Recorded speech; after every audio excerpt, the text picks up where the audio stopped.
오키나와 역사 메이지 유신 직후 일본의 병합 김현민. 청해 지원 요청했다가 거절당해 카이로 회담서 중국은 류큐 문제 무시. 1868년 메이지 유신의 주역인 큐슈 사스마번 출신들이 류큐 병탄론을 주장했다. 1872년 사스마 출신의 지도자 오쿠보 도시미치는 류큐 국왕을 유신 축하사 절단이란 명목으로 도쿄로 불러들였다. 일본 정부는 류큐 국왕을 일본 귀족과 동등한 지위를 부여한다는 칙서를 내리고 류큐를 일본 외무성 관할 하에 둔다고 일방적으로 발표했다. 1875년 오쿠보는 외무 대신 마스다 미치유키를 류큐에 파견해 청나라의 조공을 금지할 것과 미국과 프랑스, 네덜란드와 맺은 외교 관계를 단절할 것을 요구했다. 왕국의 운명이 경각에 달렸다는 사실을 인지한 류큐 국왕은 청나라에 임세공 등 3명의 밀사를 청나라에 보내 원조를 요청했다. 3인의 밀사는 류큐가 국왕에 친서를 올리고 당시 청나라 실세였던 리웅장에게 지원을 요청했다. 청해 주일공사 허루장은 류큐의 함대를 파견해 무력으로 일본을 축출하자고 강경론을 폈지만 리웅장은 몇 개의 섬을 위해 군사력을 동원할 수 없다며 외면했다. 철석같이 믿었던 종주국의 거절에 밀사들은 절망감에 빠졌다. 사절단은 리웅장 관저 앞에 꿇어앉아 류큐 신민으로 살아도 일본인으로 살 수 없다. 대청제국은 조속히 출병해 류큐를 구해달라는 내용의 혈서를 썼다. 그러나 리웅장 관저의 대문은 열리지 않았다. 리웅장을 만나지 못한 임세공은 남동쪽 류큐 왕궁을 향해 3번 절한 후 비수로 심장을 찔러 자결했다. 청나라에 밀사를 보낸 사실을 뒤늦게 알게 된 일본은 류큐를 먹어버리겠다고 결심했다. 1879년 3월 27일 일본 정부는 500명의 병력을 류큐로 급파해 슈리성을 무력 점령하고 4월 4일 류큐본을 폐지하고 오키나와현을 둔다는 포고령을 내렸다. 그리고 류큐의 마지막 왕 쇼타이를 폐위시키고 도쿄로 압송해 유폐시켰다. 이로써 류큐 왕국은 450년 만에 역사에서 사라졌다. 류큐 왕국의 마지막 왕 쇼타이 위키피디아. 이 소식이 곧바로 미국의 18대 대통령을 역임한 율리시스 그랜트 율리시즈 심프선 그랜트에게 전해졌다. 그는 남북전쟁 때 북군 총사령관으로 명성을 떨친 인물이었고 아시아의 중요성을 인식하고 있었던 인물이었다. 그는 곧바로 중국행 배를 잡아타고 5월 6일 홍콩에 도착해 샤먼, 상하이를 거쳐 27일 텐진에 도착했다. 그는 황실의 공친왕과 청해 실세 리웅장 북양대신을 방문했다. 공친왕은 류큐가 원상 복귀해야 한다는 원칙적인 입장만 설명했다. 그러나 리웅장은 달랐다. 그는 동양의 비스마르크로 알려져 있었던 인물이고 국제 정치의 현실적 역학관계를 알고 있었다. 그랜트는 리웅장에게 류큐의 지정학적 중요성을 강조하면서 류큐가 일본의 손에 들어가면 천하의 패권이 당신 나라에서 일본으로 넘어갈 것이라고 경고했다. 이에 리웅장은 일본이 작은 섬 몇 개를 얻었다고 너무 걱정할 필요가 없다며 그랜트에게 해결책에 대한 조언을 구했다. 그랜트는 류큐 3분할안을 제시했다. 1879년 리웅장을 만난 율리시스 그랜트 미국 전 대통령 위키피디아. 리웅장은 힘으로 류큐를 다시 조공국으로 되돌릴 수 없는 형편임을 잘 알고 있었고 따라서 그랜트의 제안을 받아들였다. 다만 일본으로 건너가 설득해보라고 그랜트에게 퉁쳤다. 그랜트는 7월 도쿄에 도착해 이토 히로부미를 만나 류큐 문제에 대해 중재에 나설 의향이 있다고 제의했다. 이에 이토는 류큐 병합의 정당성을 적극 해명했다. 그랜트는 8월 13일 이토에게 류큐 3분안을 중재안으로 냈고 리웅장에게 서한을 보낸 후 미국으로 돌아갔다. 이 무렵 일본에서는 미국과 영국, 독일 등 서양 국가들이 청나라의 군함과 무기를 지원해 류큐에 대한 군사행동을 강행할 것을 부추기고 있다는 루머가 돌았다. 이듬해 3월 이토는 그랜트의 류큐 3분안을 변형해 류큐 2분안을 제안했다. 그랜트가 설정한 3분안 중에서 중부와 북부를 일본이 지배하고 남부의 몇 개 섬을 청이 관할하는 내용이다. 일본은 그랜트에게 도쿄에 체류하고 있는 류큐 쇼타이 왕에게 보기를 권유했지만 그가 오키나와의 척박한 땅으로 돌아갈 의사가 없어 하는 수 없이 2분안으로 개정했다고 거짓말을 했다. 1890년 10월 20일 류큐 2분안을 핵심으로 하는 류큐 조약 초안이 작성돼 청해 총리하문 대신 선구이펑과 일본 측 대표 이토가 서명했다. 이 초안이 피준을 위해 리웅장에게 넘어갔다. 리웅장은 피준에 앞서 이런 결론을 내렸다. 일본의 요구를 응할 경우 손해를 보고 거절하면 보복을 당하게 된다. 일본에 대해 입장을 최대한 늦추는 무대응 지연책으로 가는 것이 최상책이다. 그는 이런 내용의 보고서를 올렸고 끝내 초안에 서명을 하지 않았다. 무대응책은 무대책이나 다름없었다. 일본과 협상에 나서지 않았던 것은 일본의 류큐 점령을 묵인하는 결과가 되어버렸다. 후에 량치차오가 리웅장이 류큐 무대응 정책에 대해 세상 물정을 전혀 몰랐던 인물이라고 비판했다. 류큐 분할한 김현민. 태평양 전쟁에서 일본의 패색이 짙어가던 1943년 11월 미국의 프랭클린 루스벨트 대통령과 영국의 윈스턴 처칠 총리, 중국의 장제스 총통이 이집트 카이로에서 전후 질서를 구상하기 위해 모였다.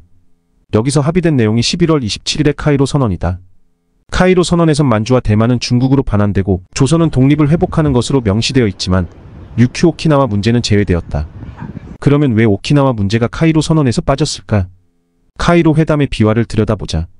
미영중 세 나라 정상이 모여 회담을 진행하던 중 11월 23일 오후 7시경 미중 간의 첫 정상회담이 열렸다. 회담은 루스벨트 숙소에서 열렸다. 회담이 길어져 밤 늦은 시각에 루스벨트는 류큐를 중국에게 주겠다고 장제스에게 제의했다. 장제스는 류큐는 우선 미국과 미국이 공동 관리한 후 국제 신탁 통치에 위탁해 관리하는 것이 좋을 것 같다며 시큰둥해했다. 이틀 후인 11월 23일 미중 정상회담이 다시 열렸다. 루스벨트는 류큐를 다시 거론했다. 류큐의 미래에 대해 숙고해 보았다. 타이완에서 규슈까지 서태평양을 가르는 류큐는 중국의 안보 방파제다. 중국이 타이완만 가져가고 류큐를 확보하지 않는다면 타이완은 물론 중국 본토의 안보도 위협받게 될 것이다. 더구나 침략 근성을 버리지 못하는 일본에게 류큐를 놓아둘 수 없다. 나는 류큐를 타이완과 펑우 열도와 함께 중국이 관할하는 것이 좋다고 생각한다. 이때도 장제스는 류큐를 마다했다고 한다.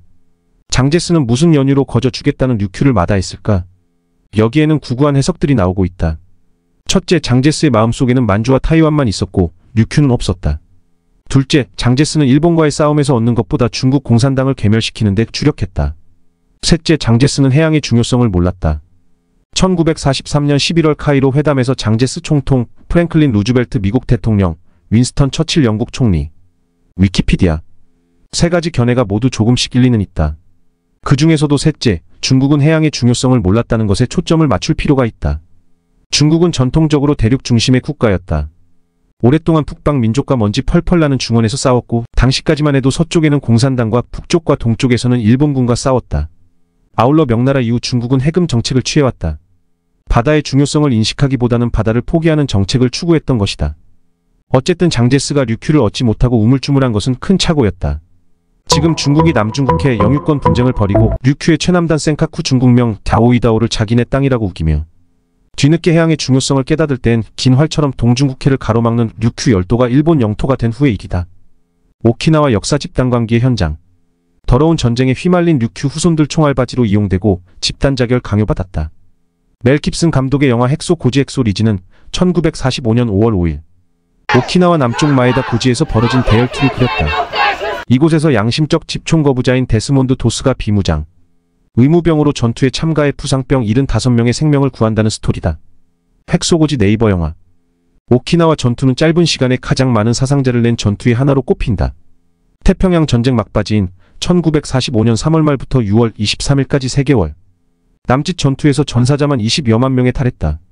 일본은 본토 사수의 마지막 거점으로 오키나와를 방어했고 미국은 본토 공격의 교두보로 그 섬을 뺏으려 했다. 오키나와에서 엄청난 희생을 내고서 미국은 더 이상 인명피해를 줄이기 위해 원자폭탄 투하를 결심한다. 인류 역사상 처음으로 가공할 만한 무기가 사용된 것도 오키나와 전투 때문이었다.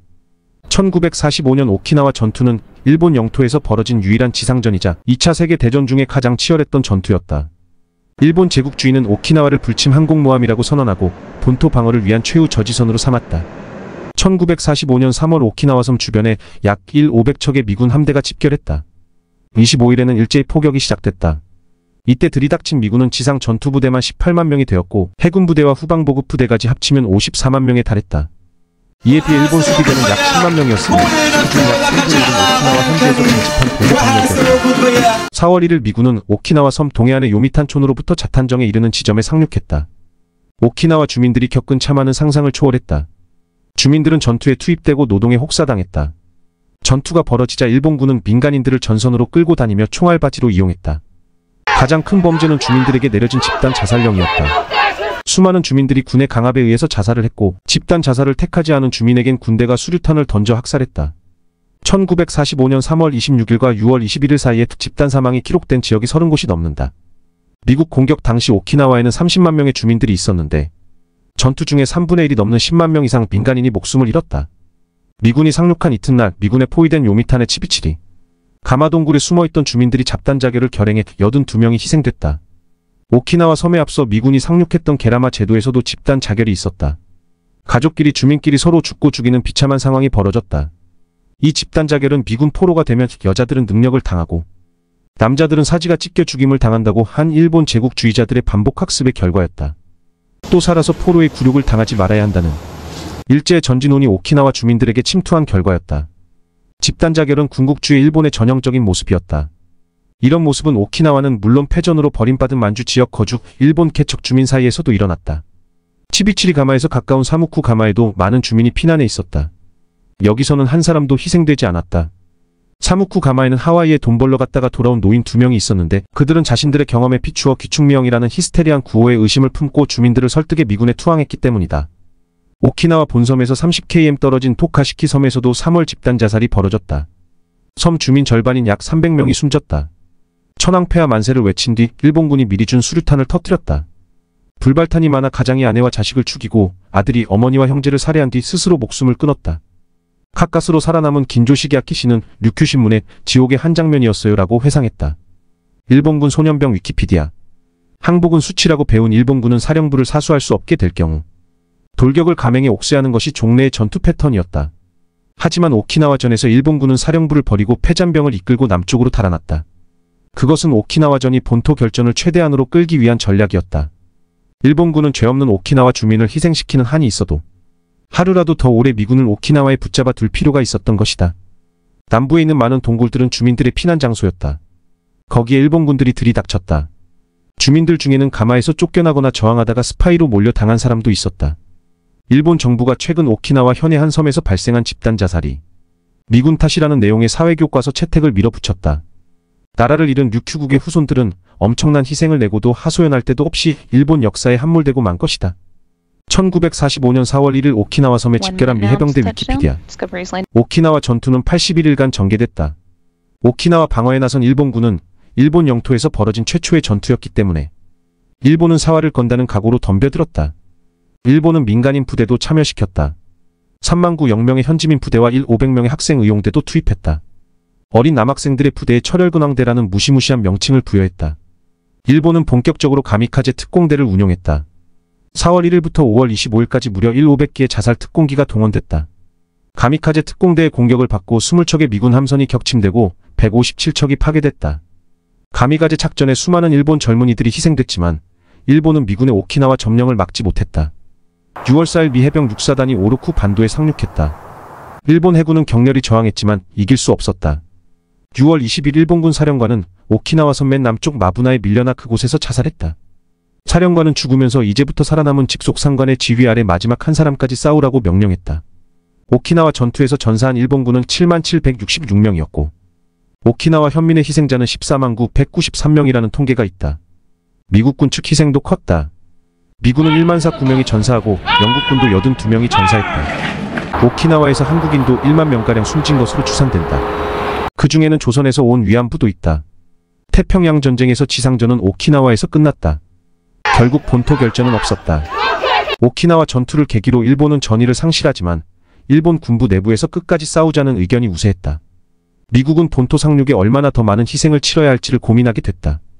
이 조그마한 섬에서 1만 이상을 잃었는데 본토에서 옥새 투쟁을 벌일 경우 수십만, 수백만의 미국인이 피를 흘려야 한다는 공포가 엄습했다. 더 큰 희생을 막기 위해 사용한 수단이 원자폭탄이었다. 미국은 오키나와 점령을 완료한 다음 8월 6일과 9일 히로시마와 나카사키에 원자폭탄을 투하했다. 곧이어 8월 15일 천황은 무조건 항복을 선언하고 태평양 전쟁이 종전을 고하게 된다.